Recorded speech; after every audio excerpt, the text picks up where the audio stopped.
16-year-old Zarya was just settling into her first-class seat on the train when she noticed the stairs.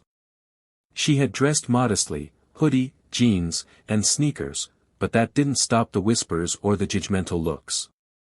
She had boarded confidently, ticket in hand, excited for her solo ride to her dad's office in the city. The train hadn't even pulled out of the station when a uniformed attendant approached.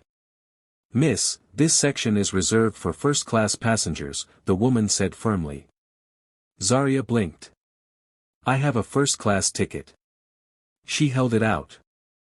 The attendant barely glanced at it. "Where did you get this?" she asked suspiciously.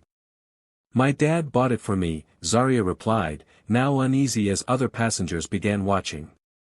"I'll need to verify this," the attendant snapped.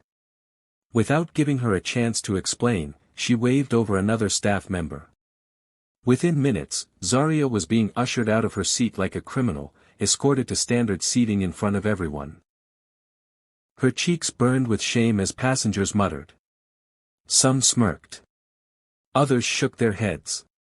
Zarya pulled out her phone, tears in her eyes, and texted her father. "They kicked me out of first class. Said I didn't belong."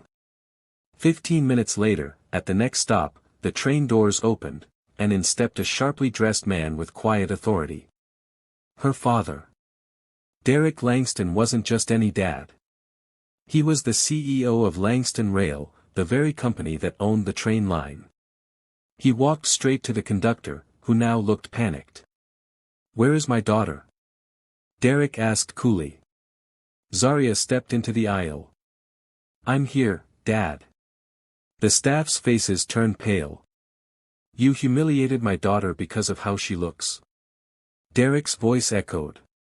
"You didn't even scan the ticket properly." I didn't know," the attendant stammered. "That's the problem," he said firmly. "You assumed. There will be accountability." Within minutes, Zarya was back in first class, this time with her dad beside her. And the train crew? Reassigned pending investigation. Because the world needed a reminder, respect has no price tag, and assumptions have consequences.